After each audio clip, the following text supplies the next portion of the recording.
Ya, mungkin itu tadi apa namanya ketika saya mengatakan bahwa saya masih jomblo itu ya mungkin Tuhan ya yang belum waktunya memberikan itu pada saya.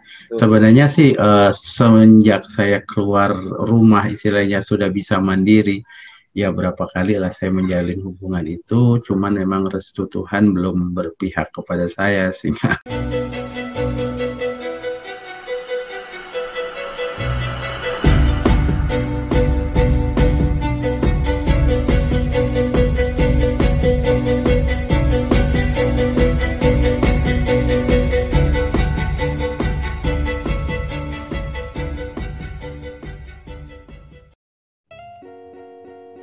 Ya, jumpa lagi bersama saya Ritson Majojo.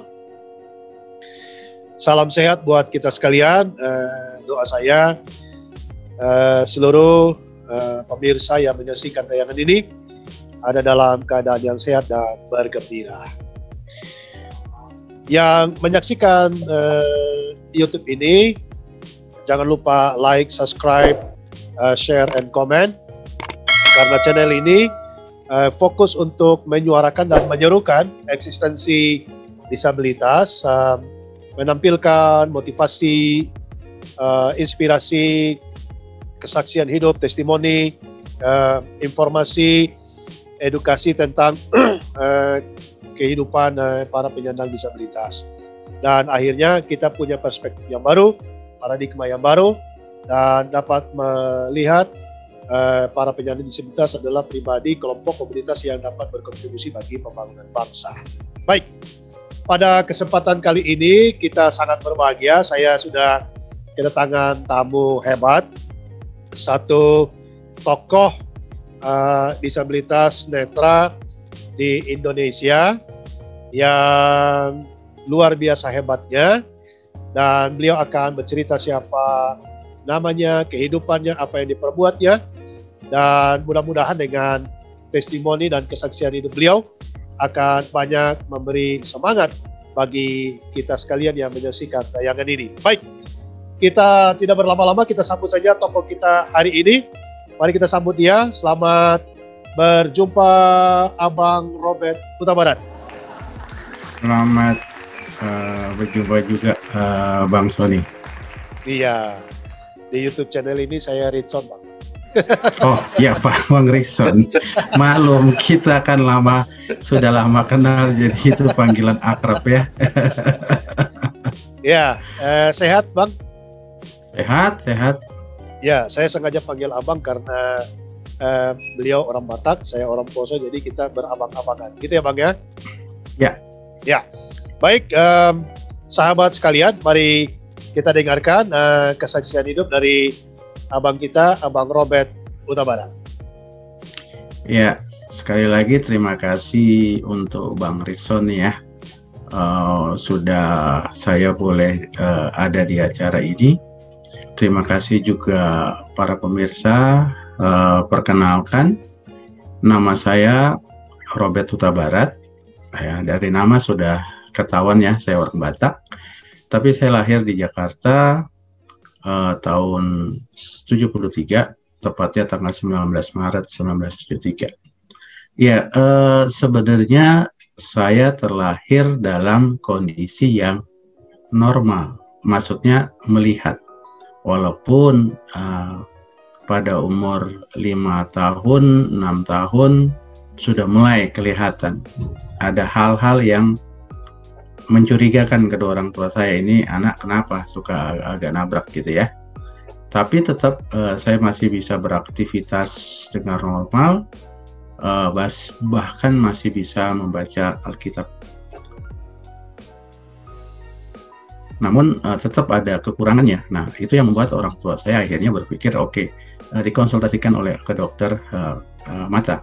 Nah, sungguh mengejutkan ketika sudah dibawa ke dokter mata mengatakan saya divonis mengalami gangguan saraf mata, lemah saraf mata, dan itu akan berdampak pelan-pelan saya akan menurun penglihatan saya sampai normal, dan itu terbukti. Sekarang saya total tidak melihat, total sama sekali.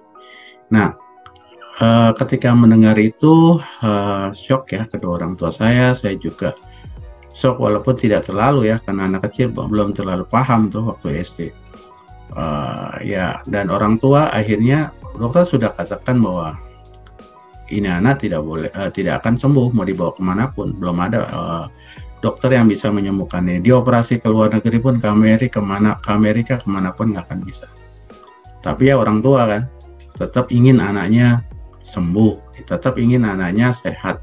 Akhirnya dibawa kemana-mana lah ya, secara ke pengobatan yang masuk akal sampai ke pengobatan yang tidak masuk akal atau klinik.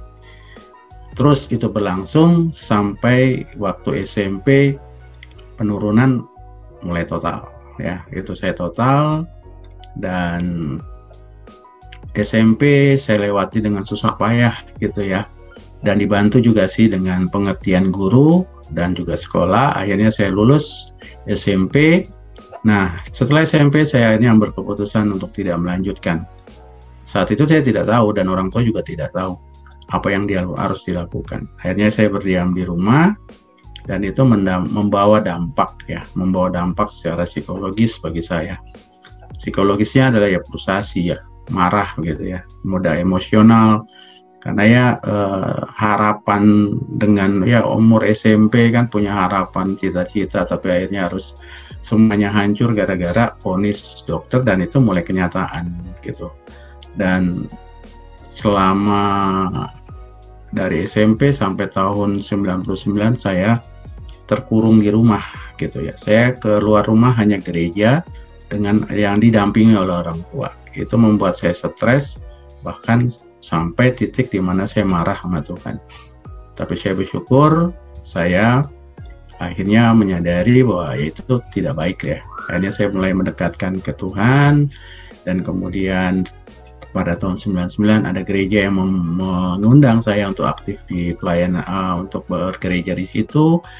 Dan yang lebih luar biasanya adalah pendetanya mengerti bahwa saya tidak hanya butuh berjemaat, tapi saya juga butuh melanjutkan hidup saya dengan keadaan yang begini, yang tunanetra. Kebetulan pendetanya adalah orang Amerika, jadi mungkin sudah terbiasa dengan melihat difabel dan bagaimana orang Amerika memperlakukan seorang difabel, bahwa difabel itu bisa memang menjalani hidup semestinya. Nah, akhirnya pendeta saya merujuk saya ke sebuah lembaga pendampingan tunanetra di Kompleks Katedral.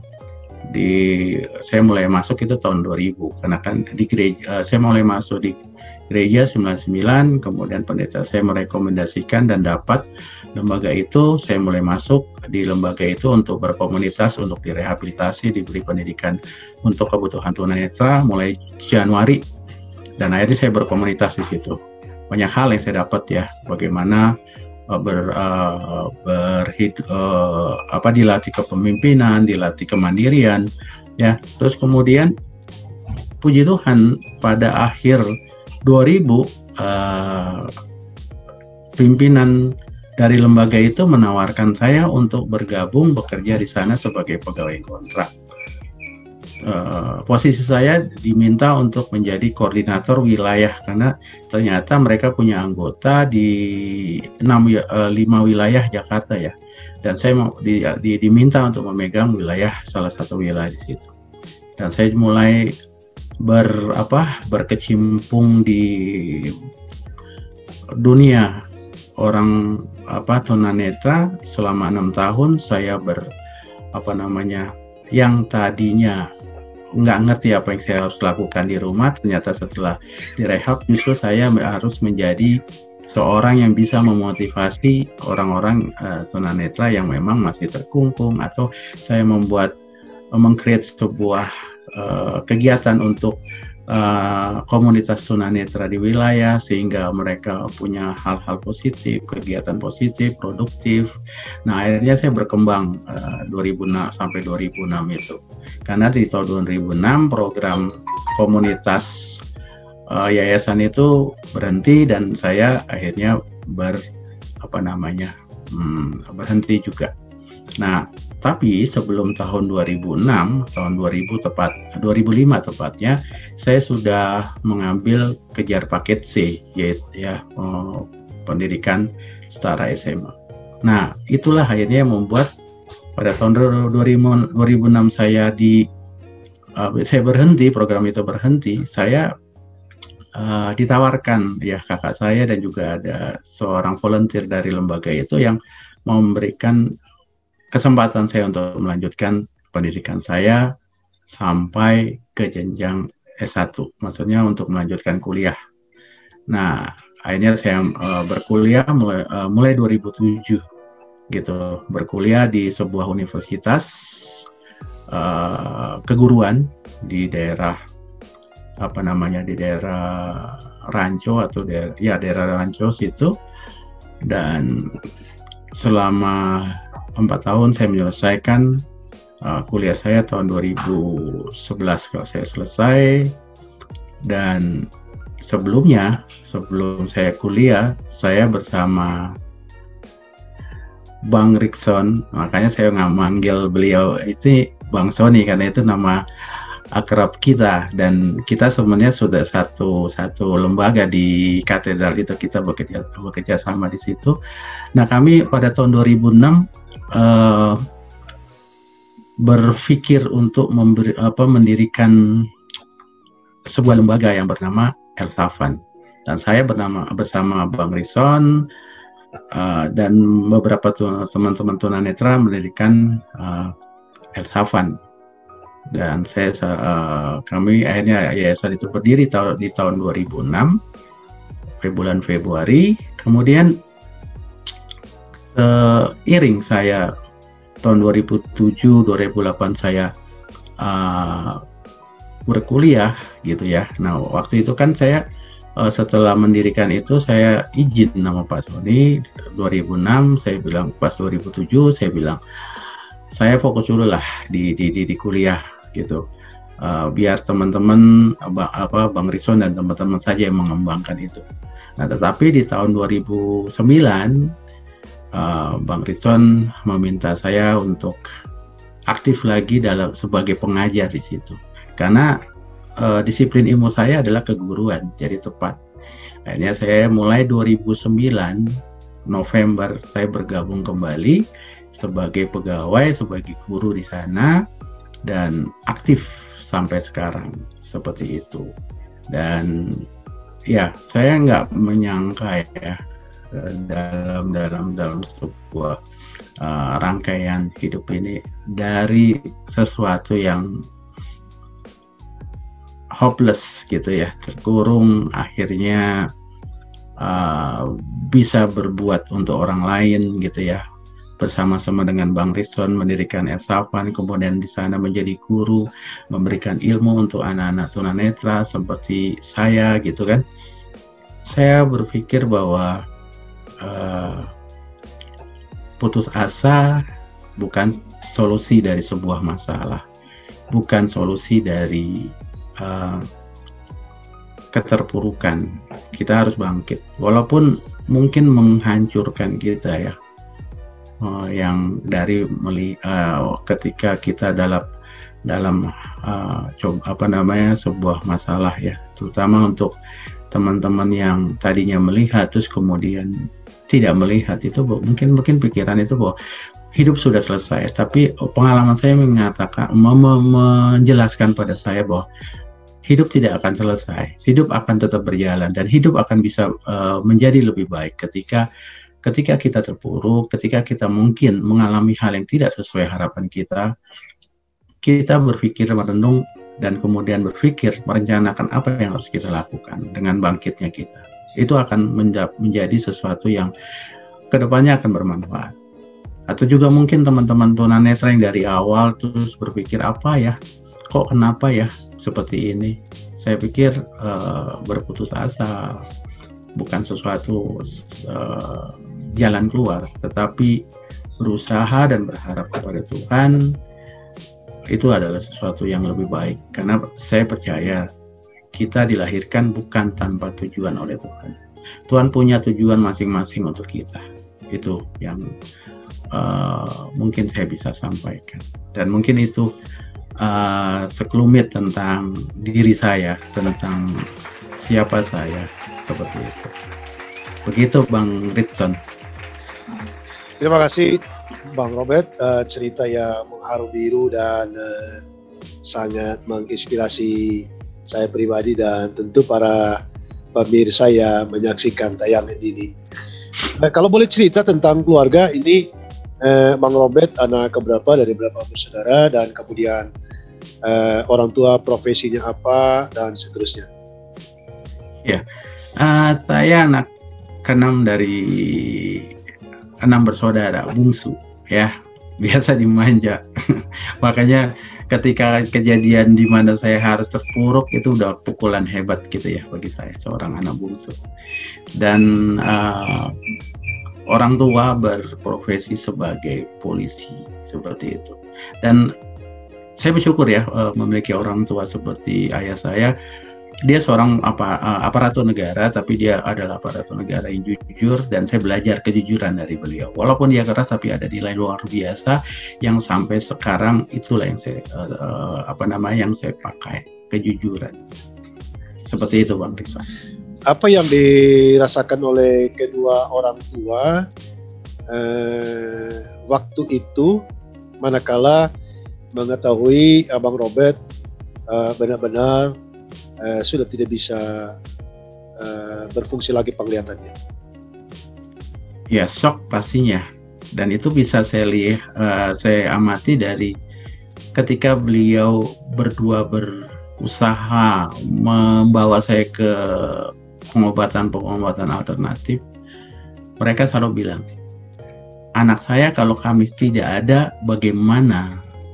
Sama siapa? Itu kan bentuk kefrustasian, putus asa, kesedihan yang nggak mereka sadari, itu juga sebenarnya membebani saya. Saya merasa, aduh, kenapa sih begini saya? Kenapa sih saya dilahirkan begini? Sampai orang tua bilang, sampai orang tua saya terbeban gitu, sampai mengatakan, ini kalau kami sudah tidak ada, anak kami ini mau jadi apa? Dan itu bentuk shocknya mereka, sedihnya mereka. Begitu Bang Rizal. Lebih dekat kepada ibu atau bapak? Kepada ibu saya. Sedekat apa itu? Hah? Sedekat apa? Iya. Tentunya suka bercerita ya tentang apa yang dialami, kemudian lebih mau mengutarakan keinginan itu ke ibu. Kalau bapak agak sedikit sungkan ya. Beliau lebih lagi, beliau kan orangnya pendiam, bukan orang yang istilahnya banyak bicara, diam. Sedangkan mama saya diam, dia bisa ajak bicara, dia tegur saya, dia ngobrol. Lebih membuat saya lebih nyaman untuk berbicara dengan beliau, begitu. Apakah orang tua masih ada sekarang? Sudah tidak ada. Di tahun 2007, di waktu saya pertama, ini yang menjadi anugerah, tapi juga setelah itu kesedihan. Dalam arti gini, 2007 kan saya melanjutkan kuliah, seperti yang saya sudah katakan. Dan di awal, jadi hari Sabtu sebelum Senin saya hari pertama kuliah, orang tua saya meninggal, bapak saya meninggal. Itu membuat saya luar biasa, baru saya ingin menunjukkan bahwa saya tuh bisa mencapai sesuatu yang mungkin nggak terpikirkan selama ini sama orang tua. Baru saya mau membuktikan itu, tetapi bapak saya sudah meninggal. Tetapi ya, ada mami ya dan disitulah saya ingin membuktikan ke beliau ya, anaknya ini bisa mandiri dan bisa berdiri di kaki sendiri. Dan mami saya meninggal di tahun 2018. Jadi saya sudah di wisuda, beliau ada, dia ikut, dia melihat saya di wisuda. Berarti yatim piatu ya? Ya. Sudah tunanetra yatim piatu, berarti ini harus dipelihara negara ya Bang ya? Iya betul. Baik, kita kembali kepada cerita bagaimana menjadi tunanetra. Sampai hari ini sebenarnya menurut medis apakah ada penemuan baru tentang penyakit Bang Robert soal penglihatan? Pengetahuan saya ya, mohon maaf boleh dikoreksi kalau emang saya salah. Sepengetahuan saya sampai sekarang belum ada. Karena ini saraf gitu ya. Nggak mungkin, makanya kan agak susah dibedah juga kan, sulit gitu loh. Dan emang belum, sepengetahuan saya belum ada. Penyebabnya apa itu? Penyakit. Saraf saya lemah.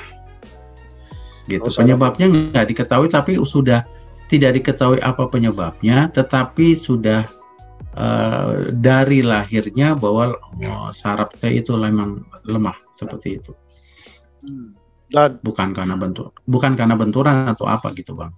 Dan secara medis tidak bisa. Tidak bisa. Tidak bisa. Saya bahkan sebenarnya secara ini saya bisa mendonor mata. Oh. Maksudnya saya bisa mendonor mata. Dalam kondisi sekarang masih bisa menjadi pendonor untuk orang lain, untuk mata, kornea. Bisa, iya. Secara ini saya kornea bagus, cuman sarafnya yang lemah. Jadi saya bisa donor kornea, donor mata. Iya. Apa yang dirasakan pertama kali manakala totally blind? Ya frustasi lah. Kan dalam cerita saya itu saya marah sama Tuhan, sampai marah sama Tuhan. Bisa diceritakan lebih lengkap? Iya, sampai akhirnya ketika sudah keadaan begitu kan, saya selama itu, kalau saya tidak salah ingat, mulai dari tahun 88 ya, lulus SMP ya, sampai 2009, sampai 1999 baru saya beraktivitas, maksudnya saya bisa keluar, punya aktivitas. 11 tahun. Jadi ya? terkurung. Saya terkurung di rumah, dan di situ kan saya bingung, saya mau buat apa, bagaimana, dan akhirnya dari kefrustasian itu saya marah sama Tuhan. Jadi tidak pernah keluar rumah, tidak pernah keluar rumah. Tidak pernah, saya hanya keluar rumah ya ketika gereja, dan waktu itu mami bapak masih ada dan masih saya sama dia ke gereja AKBP gitu loh. Dengan kemarahannya bagaimana? Kemarahannya berdoa, bukan berdoa, tapi berdoa memaki Tuhan, menghujat Tuhan, luar biasa gitu loh. Sebagai bentuk protes. Iya, gitu loh. Luar biasa kan, menghujat Tuhan. Saya mengatakan dia, saya ini diciptakan hanya untuk barang mainan mainan kamu. Kamu sekarang ini sedang terbahak-bahak melihat saya buta seperti ini. Sampai kata itu ada terkeluar dari mulut saya ketika di doa gitu. Sampai seperti itu. Gitu. Kalau ke keluarga, orang tua atau kakak lainnya? Emosional sih. Gampang marah. Sampai satu saat saya nggak. Dalam hal apa? Pokoknya ada sesuatu yang tidak sesuai dengan saya mau, pasti saya marah. Gitu loh. Dan sampai respon, kemarahan. Dan respon mereka?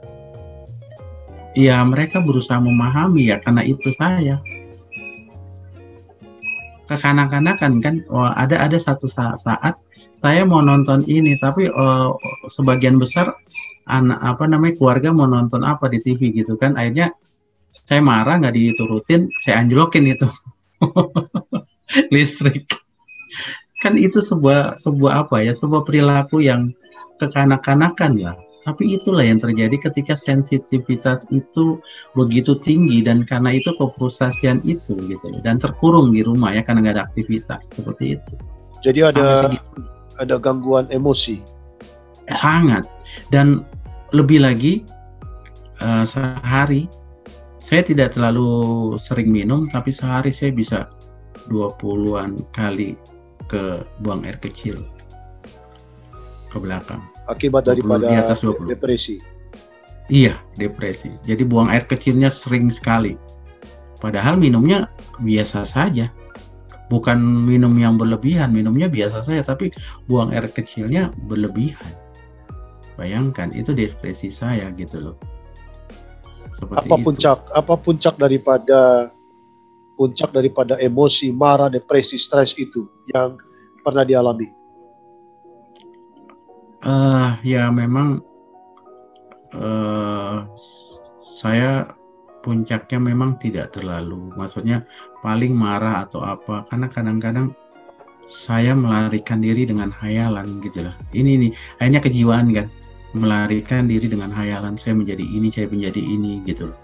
Itu menurut saya juga itu puncaknya, bahwa saya hidup di luar realita.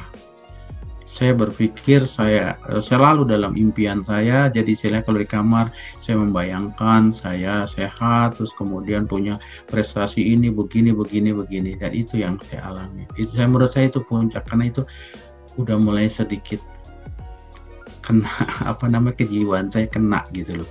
Halusinasi begitu? Halusinasi tidak halusinasi. Untungnya, jadi berhayal yang di luar daripada kenyataan yang ada dirasakan. Iya, seperti itu. Dan itu mengganggu perilaku di rumah kehidupan sehari-hari? Belum sampai ke arah itu. Jadi ketika belum sampai ke arah itu, kemudian ada suatu, ya ini Roh Kudus atau Tuhan yang mengingatkan saya. Hati saya mengatakan, udah protesnya sudahlah. Sekarang coba ikuti maunya Tuhan apa. Nah, akhirnya mulai dari situ saya mulai dekat dengan Tuhan, mendengarkan lagu rohani. Itu dalam keadaan bagaimana sampai ada puncak daripada rasa keputusasaan itu? Ya, saya mungkin kalau menurut saya itu adalah salah satu kebaikan dari Tuhan kali ya, kemurahan Tuhan gitu ya, nggak ingin melihat saya lebih terpuruk lagi gitu loh. Mungkin lihat respon saya dari yang marah-marah itu, memaki apa segala macam. Tuhan sayang kepada saya sampai dia menyelipkan pesan itu di hati saya untuk sudahlah, berhenti untuk seperti itu gitu. Mulailah dekat sama Tuhan. Dan itu beruntungnya saya. Kalau itu tidak ada, saya yakin sampai sekarang pun saya sudah stres. 11 tahun di rumah tanpa keluar, depresi, emosi, salah tingkah, sensitif, kemudian apa yang dibayangkan orang tua dan kelima saudara lainnya tentang masa depan, Abang Robert? Iya, mereka putus ya, maksudnya putus harap. Mereka emang nggak punya harap, maksudnya menurut mereka saya nggak punya harapan karena melihat keadaan seperti itu, dan semua itu terjadi karena mereka sendiri kan nggak ngerti bahwa ada tempat di mana bisa membuat saya itu bisa mandiri, bisa melanjutkan hidup dengan baik. Nah, mereka nggak punya pengetahuan itu, sehingga mereka melihat selesailah, sudahlah, ya udah begini sajalah, gitulah. Dan orang tua saya yakin makin hari makin merasa mas sedih gitu, karena nggak ada perkembangannya gitu loh. Yang dilihat anaknya ini udah mulai begini gitu loh. Nah, mereka tuh mulai agak ada harapan ketika itu tadi saya mulai mendekatkan diri ke Tuhan. Saya mulai bahkan berdoa, puasa seperti itu. Mereka mulai agak tenang gitu, melihat dari yang ini orang kayaknya nggak punya harapan, tapi sekarang kok mulai mendekatkan diri ke Tuhan. Nah, mungkin harapannya akan ada perubahan yang besar gitu. Pada fase masa-masa suram yang 11 tahun yang mengerikan itu, tidak ada upaya untuk mencari tempat sekolah atau komunitas tunanetra, atau memang tidak kepikiran bahwa keluarga hanya mengerti cuma anak saya yang buta di dunia ini? Iya, tidak pernah kepikiran itu. Saat itu memang kami orang tua dan keluarga tidak pernah kepikiran tentang SLBK, tentang apa namanya Depsos yang tempat rehabilitasi begitu, enggak pernah berpikir seperti itu, bukan tidak pernah berpikir, tidak, info itu sangat minim dan informasinya, channelnya itu tidak ada, sehingga orang tua tidak tahu bagaimana harus berbuat, keluarga juga tidak tahu bagaimana harus berbuat. Kalau mereka tahu ada misalnya hal-hal apa namanya lembaga-lembaga seperti itu, pastinya mereka akan mengarahkan saya seperti itu. Nah, kenapa ini saya katakan seperti itu? Ketika saya akhirnya ada di gereja, terus pendeta saya merekomendasi ke tempat itu, orang tua saya dengan senang hati mengantar jemput setiap saya lagi ada pelatihan ya, dilatih di sana, saya diantar jemput sampai beliau berdua berhenti mengantar jemput saya ketika saya sudah punya kemampuan untuk berjalan mandiri menggunakan tongkat, naik kendaraan umum dengan tongkat. Di situ mulai beliau udah berhenti dan melihat bahwa anaknya sudah mandiri, sudah siap untuk dilepas. Jadi sebenarnya beliau, kedua orang tua saya, ketika dia tahu ada informasi itu, pasti dia akan itu. Buktinya ketika pendeta mengasih mau merekomendasikan saya ke katedral, beliau yang antar, beliau berdua yang mengantar saya. Bahkan ketika ada pendidikan itu selama 3 bulan ya, Braille dan juga OM itu, beliau mengantar jemput saya. Seperti itu. Kita kembali sedikit ke masa kecil sampai fase totally blind. Bagaimana penerimaan diri? Tentang rasa percaya diri, tentang pembulian, persekusi atau marginalisasi. Apakah ada pengalaman? Bersyukurnya tidak ya. Bersyukurnya tidak, saya tidak mengalami itu karena anak-anak saya maksudnya anak-anak di seusia saya sewaktu itu tidak membuli dengan kondisi saya, karena kan saya sebenarnya kayak orang tidak terlalu berbeda dengan mereka, cuman memang ada gangguan mata, iya, tapi mereka tidak menganggap itu sesuatu yang harus dibully gitu loh. Jadi mereka menganggap saya sama gitu. Bahkan saya main bola, saya seringnya main bola karena itu saya jadi kiper gitu loh. Saya main bola, saya main bentengan, istilah yang Betawi itu ya, mainan Betawi, bentengan. Saya ikutan permainan yang mereka lah, seperti itu. Oh, jadi main bola juga ya? Main bola. Main bola luar biasa. Iya, iya. Puncak titik balik di mana menerima 100% keberadaan baik Abang Robert sendiri, ayah, ibu, kemudian 5 saudara lainnya, itu kapan dan bisa diceritakan? Ya, ketika saya sudah di tempat rehabilitasi itu. Ketika saya datang, kan pertama kali itu kan saya datang ke tempat rehabilitasi di katedral. Disebut saja nama lembaganya, Bang, nggak apa-apa. Karena ini kan... Oh ya, nggak apa-apa ya. Ya. Dulunya namanya Leticia. Biro Tunanetra Leticia. Biro, iya, kan? Biro Tunanetra.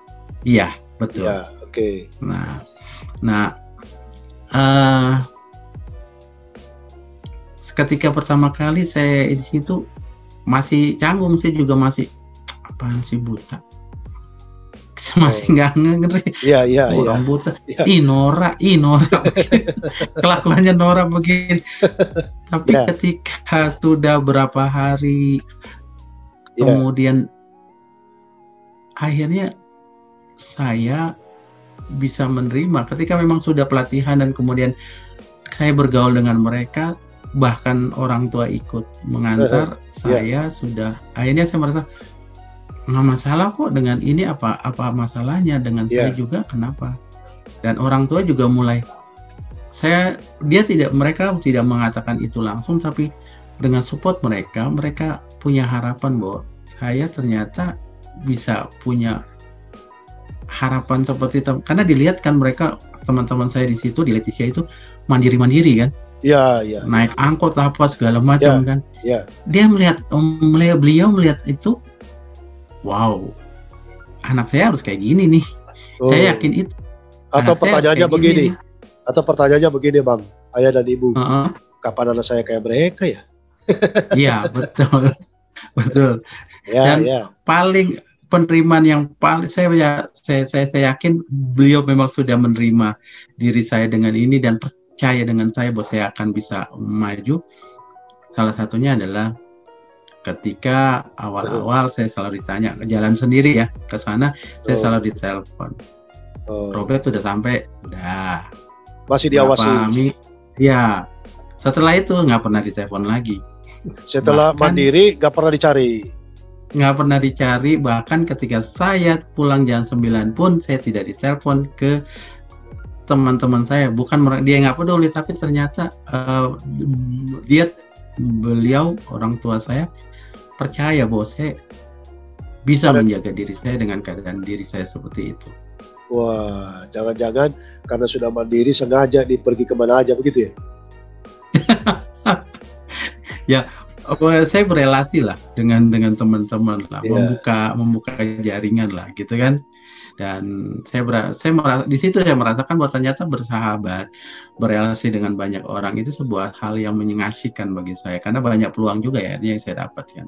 Dan itu sangat menyenangkan manakala ada di komunitas, berkenalan dengan segala macam orang. Iya. Dan, itu spirit besar yang membawa paruan hidup ya. Iya. Ya. Dalam perjalanan ketika sudah mulai menerima diri, berkreasi, berkarya, siapa yang benar-benar menjadi pribadi yang sangat kuat mempengaruhi hidupnya Bang Robert? Iya, yang mempengaruhi hidup saya sebenarnya secara yang mengintervensi secara dominan sih tidak ada ya, dalam artian semua saya lihat gitu ya, masa mempengaruhi semuanya. Cuman ada satu seorang yang membuat saya terpicu, kata-kata seorang, dan ini mempengaruhi saya. Mungkin Bang Ritson kenal Linda Permatasari, Monica Linda ya. Iya, dia juga tokoh. Ketika saya ada di Leticia dan saya baru-baru mau mencoba berjalan pakai tongkat sendiri, ya kan? Naik angkot sendiri, ada celetukannya, ada omongannya bilang, lu laki-laki, kenapa nggak bisa? Malu sama gue yang perempuan. Itu kayak tercambuk. Waduh, dia ngomong seperti itu. Untung dia dari situ akhirnya saya buktikan gitu loh. Dan itu untung dia kagak bilang, lu pakai rok gue, celana lu gue pakai deh. Iya. Itu yang mengaruhi diri saya tuh Bang. Iya, satu pernyataan singkat, kelihatannya tidak bermanfaat, tapi pedas dan menjadi semacam dinamo yang menggerakkan perubahan ya dalam hidup. Ya. Dan selama menjadi tunanetra, kecakapan pelatihan apa saja yang sudah dikerjakan selama ini? Iya, kalau di Leticia karena memang di situ ada lembaga pendampingan, ilmu sosial, pelatihan sosial, analisis sosial gitu ya. Kemudian bagaimana saya kan mengambil bimbingan konseling ya, tapi di Leticia lah saya mengerti bagaimana mengkonseling pertama kali. Ada pelatihannya, dan Bang Ritson juga ikut waktu itu ya sama suster siapa saya lupa itu yang di Atma Jaya itu. Nah, itu kan satu pelatihan konseling yang luar biasa membekali saya gitu loh. Kemudian saya pelatihan komputer bicara, terus kemudian pelatihan pijat juga ya, karena tunanetra biasanya basic dasarnya yang memang bekal hidup adalah pijat ya masa itu seperti itu. Dan pelatihan-pelatihan lain Bang ketika kepemimpinan gitu ya, dan juga ya kepemimpinan dan sampai yang pelatihan OB itu yang tali hitam apa namanya, kita berjalan di atas tali itu ya, saya mengalami di Indonesia. Ya, di situ saya merasa wah, bagaimana survive dalam keadaan seperti bagaimana sih kita survive ya, gitu. Saya di Purwakarta ya, di Purwakarta ya. Iya, di Purwakarta seperti itu, dan saya menjalani itu. Ya, nanti kita akan interview khusus Ibu Eli Yahya sebagai owner. Mudah-mudahan beliau berkenan untuk beliau juga banyak berjasa untuk disabilitas di Indonesia ya Bang ya. Iya, betul. Menanamkan rasa percaya diri, skill life skill, itu dan lain sebagainya. Baik, dicerita singkat bagaimana selama di kampus adaptasi tunanetra kok bisa kuliah, bagaimana pandangan teman-teman, para dosen, dan akhirnya bisa lulus dengan baik. Ya, di tempat kuliah memang semua itu karena mungkin ya saya sendiri ya selalu aktif ya, maksudnya saya tidak malu untuk meminta tolong sama teman-teman saya, minta tolong untuk direkamkan gitu ya, modul-modul ya. Dan juga yang paling utama sih Bang, bagaimana kita menjalin hubungan baik dengan teman sekelas itu, teman-teman di kampus. Oh, jadi kita sendiri ya? Iya, kita harus menyadari bahwa kita butuh orang, kita butuh bantuan mereka. Makanya yang penting bagi kita adalah bagaimana kita bersikap, menjalin komunikasi, menjalin hubungan gitu loh, sehingga hubungan itu tercipta. Dan ketika kita butuh bantuan, mereka dengan senang hati mau membantu. Bukan berarti kita culas ya, memanfaatkan mereka ya, tapi kan kita menyadari memang kita butuh bantuan mereka. Dan berelasi itu sesuatu yang baik, dan itu untuk ketika di kampus sangat-sangat membantu gitu. Dan juga ke dosen, saya harus omong bagaimana kondisi saya dan dosen itu mengerti gitu. Jadi proaktif. Jadi kalau seorang tunanetra ingin di kampus untuk berhasil di kuliah, dia harus aktif, dia tidak boleh pasif. Kalau dia pasif, habis gitu loh. Harus aktif, harus kemauan kita untuk mencari teman, meminta tolong, terus kemudian ke dosen minta pengertiannya seperti itu. Bahkan kan waktu di di mata kuliah komputer kan ada di situ. Saya minta gitu ke dekan saya, minta izin bagaimana lab itu satu komputernya boleh diinstal JOS.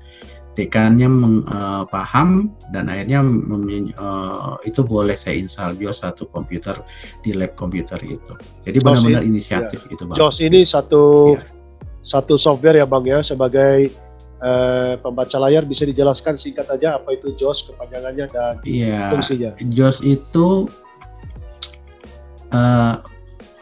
seperti Bang Rikson bilang, dia pembaca layar, screen reader.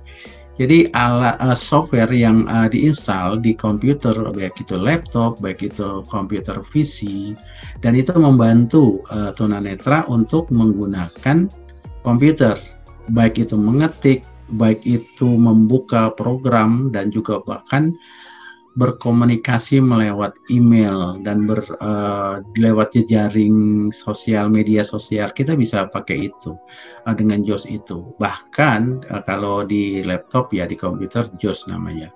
Kalau di HP itu namanya TalkBack. Sehingga akhirnya yang touchscreen sendiri, HP touchscreen itu bisa kita tunanetra pakai untuk berkomunikasi. Jadi nggak perlu, tidak tergagap-gagap gitu pakai HP minta tolong orang, bacain dong WA-nya, bacain dong ini, enggak. Kita bisa baca WA orang, pesan orang, kita bisa kirim WA-nya, kita bisa bahkan kita bisa memutar play multi medianya apapun itu, karena bisa kita masuk ke medsos juga. Iya, betul, seperti itu. Jadi banyak hal gitu loh. Jadi keterampilan komputer, Word, Excel, PowerPoint bisa ya Bang ya? Ya, begitu. Luar biasa. sehubungan dengan teknologi tadi, kebenaran sudah bicara tentang software atau aplikasi Talkback dalam handphone. Bisa dipraktekkan Bang, bagaimana tunanetra mengoperasikan Android atau smartphone? Ya, seperti ini ya. Mungkin terlihat di layar nggak? Tertangkap oleh layar? Oleh kamera? Yoyon atau Tri, apakah tertangkap di layar? Bisa naik sedikit Bang? Ini? Ya. Sambil dijelaskan Bang. Nah, ini kan dia berbicara, ya. Berbicara dia lagi membaca tampilannya. Nah, saya sekarang ada di tampilan awal ya. Nah, sekarang saya mau masuk ke WA. Ya.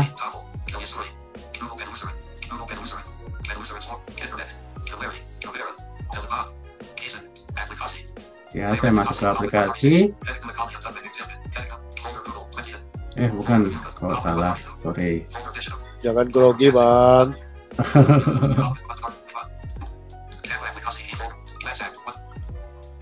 Nah, angkat lagi sedikit. Nah, ini kelihatan? Ya. Oke. Nah, sudah masuk tampilan awal WA. Ya. Nah,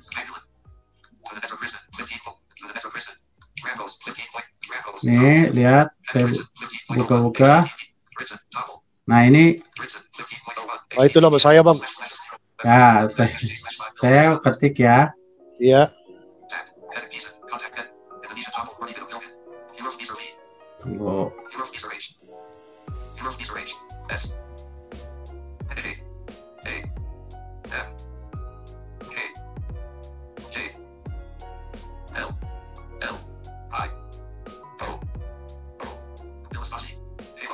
Halo. Oh, hello.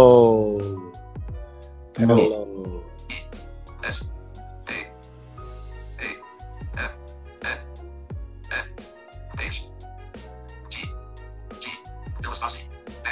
Halo Bang. Halo Bang. Halo Bang ya. Kekirim. Ya, nanti saya cek ya Bang ya. Ya. Halo Bang ya. Ya. Ya, itu Android atau smartphone itu apakah di semua merek handphone itu ada? Yang OS ya, OS-nya Android itu ada. Setiap smartphone itu Android ya, rata-rata ya OS-nya. Itu bisa. Namanya apa Bang? Apa maksudnya? Namanya apa? Aplikasinya? Aplikasinya Talkback. Talkback ya? Ya. Dia bilang Talkback gitu. Ya. Nah, kan biasanya begini Bang. Talkback itu biasanya ya sudah kalau Samsung ya, karena saya punyanya Samsung, itu sudah ada gitu. Ini loh. bukan di Talkback-nya sendiri sudah bawaan. Iya. Bukan ya. Iya. Itu bawaan. Nah, anak-anak itu kan kadang-kadang ingin ya, itu kan English banget kalau bawaannya ya. Iya. Nah, kita biar bisa lebih enak lagi, biasanya diinstal namanya pakai Eloquent atau Damayanti seperti itu. Ya, okay. Tapi istilahnya program induknya itu sudah ada di smartphone. Cuman kita tambahkan saja. Kalau orang bilang synthesizer-nya ya, suaranya ditambahkan jadi suaranya Eloquent ataupun Damayanti. Yang Damayanti itu biasanya yang suara Indonesia seperti itu. Baik. Soal teknologi yang akses dengan tunanetra nanti kita bicara di waktu yang lain ya Bang ya. Baik. Yuk. Makasih Bang Robert. Apa yang ingin disampaikan di Indonesia kan sudah ada Undang-Undang Nomor 8 2016 tentang penyandang disabilitas. Dari sosok pribadi Bang Robert sebagai aktivis, pegiat ya disabilitas di Indonesia, apa yang mau disampaikan kepada masyarakat, pemerintah tentang eksistensi daripada undang-undang tersebut, Bang? Oke. Ya. Pertama untuk pemerintah ya, undang-undang itu udah dibuat dan peraturan perundang-undangannya juga saya belum tahu apa sudah dibuat atau belum ya peraturan perundang-undangannya. Jadi peraturan pemerintah sudah ada beberapa. Sudah ya. Nah, saya harapkan itu konsisten dalam penerapannya begitu ya. Sehingga undang-undang atau peraturan pemerintah tidak hanya sekedar sebuah embel-embel yang tidak punya kekuatan untuk menindak perusahaan-perusahaan atau lembaga-lembaga, kan ada kuota kan untuk disabilitas sendiri. Nah, untuk tenaga kerja maksudnya ya? Iya, untuk tenaga kerja, itu kuota untuk tenaga kerja. Untuk disabilitas kan ada kuotanya, berapa persen seperti itu. Nah, saya berharap pemerintah konsisten penegakan hukumnya sehingga benar-benar berjalan, kesempatan itu benar-benar menjadi ada. Jadi kesempatan itu bukan kesempatan semu, tapi kesempatan yang memang benar-benar ada dan bisa dimanfaatkan oleh disabilitas. Nah, yang kedua, artinya dimaksimalisasi karena pasti regulasinya sudah sementara dijalankan tapi dimaksimalisasi begitu ya Bang ya? Iya, di lapangannya gitu loh. Penerapan di lapangannya itu yang sering terkendala kan di lapangannya. Ada lembaga yang tidak mematuhi itu tapi tidak ada punishment-nya gitu loh. Itu yang kita sayangkan, sehingga itu nggak bisa dimanfaatkan sama disabilitas itu sendiri. Baik. Nah, yang kedua untuk disabilitas, oke, sekarang sudah ada peluang. Nah, bagaimana disabilitas ini memanfaatkan peluang itu? Meningkatkan skill, meningkatkan kemampuan, gitu kan harusnya kan? Iya. Dan itu yang saya berharap bahwa para disabilitas tidak hanya menunggu bantuan, tidak hanya menunggu pertolongan, tapi bagaimana mempersiapkan diri untuk bisa memanfaatkan peluang itu, meningkatkan skill, gitu loh. Karena makin lama makin persaingan makin ketat seperti itu. Nah, bagaimana sekarang disabilitas mau bersikap, mau memanfaatkan itu, tingkatkan skill itu menurut saya, Bang. Ya, terhadap masyarakat, lembaga-lembaga keumatan, apa yang ingin Abang sampaikan? Ya, untuk masyarakat. Sekarang perkembangannya sudah lebih baik ya, sudah lebih baik responnya. Cuman memang diharapkan itu semakin peduli lagi, semakin memandang kami para disabilitas itu bukan seseorang yang hanya butuh bantuan. Kadang-kadang kan mereka hanya berpikir charity ya. Dana udah kasih aja apa segala macam, tidak menciptakan sebuah orang bilang tidak menciptakan pancingnya gitu loh. Lebih banyak memberikan ikannya. Pancingnya itu kan menciptakan juga lapangan kerja dan menciptakan kesempatan juga kan, memberikan pelatihan. Iya. ikan ya kan, kebanyakan diberikan ikan terus gitu kan, kailnya ini yang jarang dan akhirnya kan manja gitu loh kalau dikasih uang terus, isinya dikasih bantuan terus. Jadi hakikatnya sebenarnya disabilitas itu butuh pemberdayaan yang holistik gitu ya Bang. Betul. Sekarang untuk era sekarang bukan kita untuk dikasihani secara yang begitu, tapi bagaimana kita diberi kesempatan, di mana kita diberikan pembekalan untuk kita mampu, untuk kita bisa berpeluang bersaing dengan orang-orang yang non disabilitas gitu.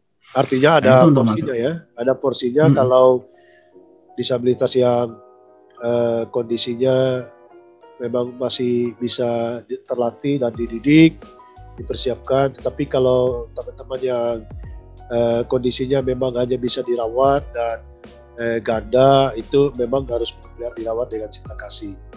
Ya, kalau itu kan kalau yang seperti itu kan sebenarnya itu kan tugas negara, ya kan? Kalau yang memang sudah istilahnya tingkatannya mampu rawat, hanya mampu untuk dirawat, itu udah tugas negara gitu. Menurut saya itu tugas negara, itulah tugas negara, dan negara bertanggung jawab memberikan fasilitas itu, gitu lah. Jangan Luar. masyarakat yang memberikan itu. Nah ini kalau Kan gitu. aktivis bicara ini begini. Waduh, Bang, sebelum kita closing nih Bang, agak pribadi boleh ya Bang ya? Ya. Ngomong-ngomong udah menikah nih belum?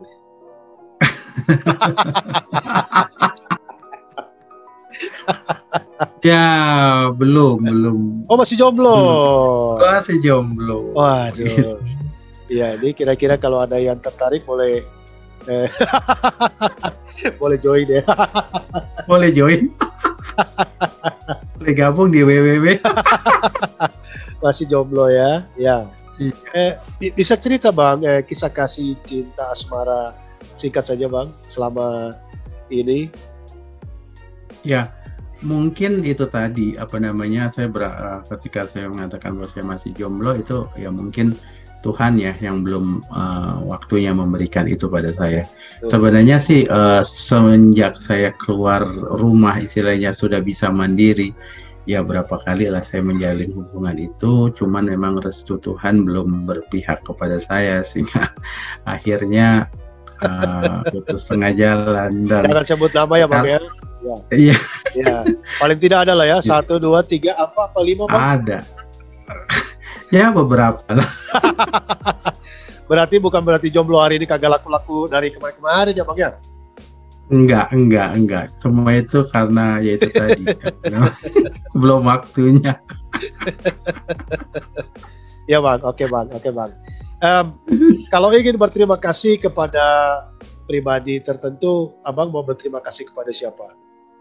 Oke. Berterima kasih pertama untuk siapa itu si Mimi ya, yang waktu itu kepala biro tunanetra Leticia ya. Dr. Mimi Lusli. Iya, Mimi Lusli. Dia memberikan kesempatan bagi saya untuk berkarya di situ, dan di situ saya sebenarnya dididik dengan luar biasa. Dia mentor luar biasa bagi saya. Ya, mentor saya termasuk luar biasa bagi saya. Terus kedua yang tadi yang saya katakan Monica Linda. Thank you banget udah ngomong begitu.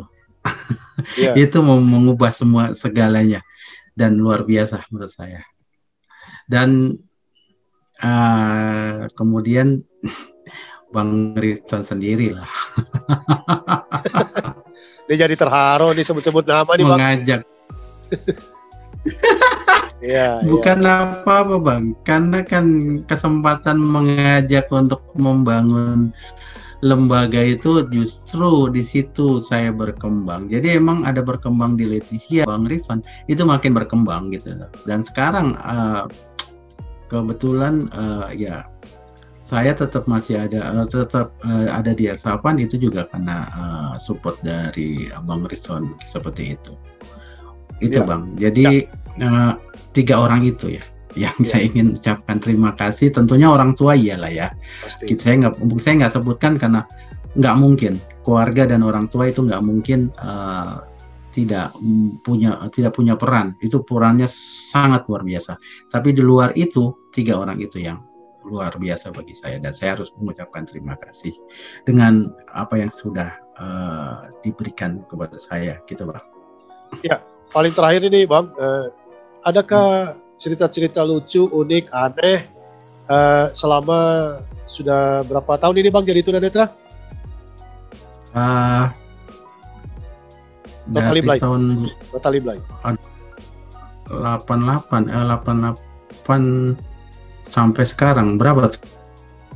Ya nanti biar penonton yang hitung sendirilah.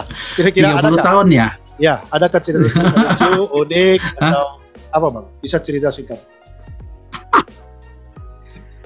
Ya. Pengalaman kita Bang. Ya apa itu? Waktu itu kan Bang.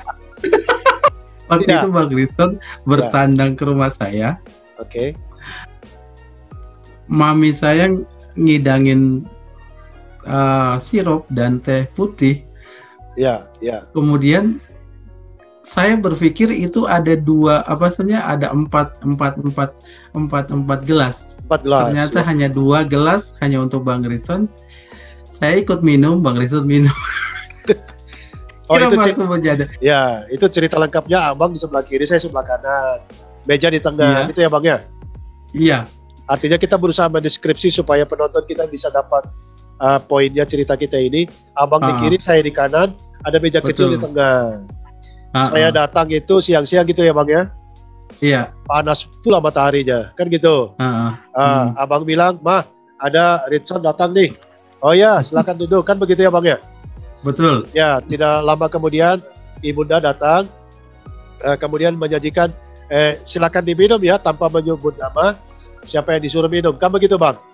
Iya, betul. Ya, secara refleks saya tamu, saya pikir saya disuruh, saya tangkap gelasnya, saya minum gitu ya Bang ya? Iya.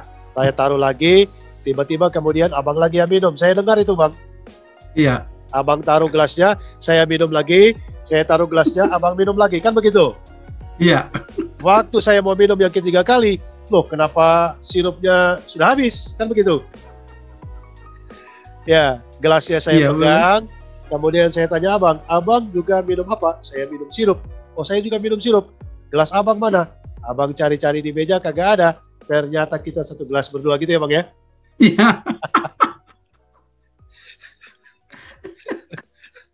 Emang Itu kita kelucuan yang luar biasa. Itu emang kita cowok apa? Aduh. Luar biasa itu. Ya. Itu pengalaman unik, saya yakin masih banyak. Atau cerita sedikit Bang, bagaimana abang mengajar siswa keluar dari kelas, bisa Bang? Iya. Iya, saya ngajar 3 siswa ganda. Nah, tahu kan anak ganda itu tidak bisa diam gitu kan. Saya waktu itu mengisi guru ganda yang lagi berhalangan hadir. Nah, saya sebenarnya basic itunya kan tugasnya bukan guru ganda gitu kan. Jadi belum memahami ke karakter mereka. Nah, ketika masuk kelas kita duduk bertiga, terus saya tidak menjaga, tidak menyentuh atau merangkul apa gitu ya. Pintu juga tidak ditutup pula pintu. Iya, tidak ditutup pintu. Itu kelas. Kemudian saya ngomong ngoceh, tanpa disadari satu-satu mereka keluar. Tanpa pamit. Saya tetap ngoceh. Tanpa pamit. Tanpa pamit. Apa? Tanpa pamit mereka keluar. Tanpa pamit, tanpa ngomong. Lah anak ganda. Bapak juga tidak tahu kan, kalau mereka keluar. Nggak punya inisiatif tersebut. Tidak, karena asik ngomong. Sebenarnya kan bisa mendengar gerakan, tapi karena asik menjelaskan, mengajar, tidak tahu sampai ada. Iya. Ya sama anak-anak, loh anak-anaknya udah nggak ada. Mereka udah keluar satu-satu. Jadi guru tunanetra mengajari anak tunanetra ganda. Guru tunanetra ini bernama Bang Robert, ngajar terus. Kemudian siswa-siswinya keluar tanpa pamit, tanpa diketahui, tapi abang ngajar terus dan mengajar. Tidak ada orang dalam kelas gitu ya Bang ya? Iya. Baru menyadari ketika guru lain masuk. Tanya, Bapak ngomong sama sih?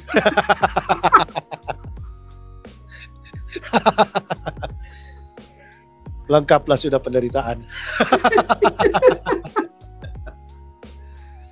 Baik, terakhir Bang, paling terakhir. Siapa tokoh tunanetra di dunia boleh, di Indonesia boleh yang sangat dikagumi atau tokoh disabilitas? Tokoh disabilitas, Fuji Kick ya, apa namanya? Aku nggak tahu. Nick Fuji Kick. Nick ya, Nick Fuji Kick ya. Ya, itu luar biasa. Dan saya wow gitu kan, begitu. Baik, terima kasih banyak Bang Robert atas perbincangan ini. Saya yakin dan percaya penonton kita sangat terinspirasi, baik keluarga, orang tua, sahabat maupun teman-teman di family sendiri, pasti dikuatkan dengan apa yang disampaikan. Oleh karena itu, para sahabat, jangan pernah menyerah, jangan pernah takut atas hidup ini, bahwa sehabis hujan pasti ada pelangi. Dan sebagaimana seorang ibu yang mengandung anaknya 9 bulan dengan penuh kesakitan, dan puncak daripada kesakitannya itu manakala dia ngeden, kemudian kepala bayi keluar, dan semua tubuh bayi keluar dari rahim ibunya, dan semua rasa kesakitan itu puncaknya. Tapi ketika seorang ibu yang dalam kondisi lemah, berdarah-darah, tak berdaya, dalam keadaan yang sangat menderita, ketika mendengar tangisan bayinya, ada kebahagiaan, sukacita yang tak terhingga. Nah, itu yang dialami oleh Bang Robert, di mana titik balik dari segala penderitaan, maka sekarang beliau menjadi pribadi yang merdeka. Sekali lagi terima kasih, saya Ritson Manyonyo. Jangan lupa subscribe, like, share, and comment agar YouTube ini dapat berkembang dan bisa mendatangkan manfaat serta memberi motivasi, informasi kepada seluruh masyarakat yang menyaksikan tayangan ini. Sampai jumpa pada tayangan kami selanjutnya. Salam sehat dan jangan lupa pesan ibu, pakai masker, jaga jarak, jauhi kerumunan, cuci tangan, pakai sabun di air yang mengalir. Salam perdamaian.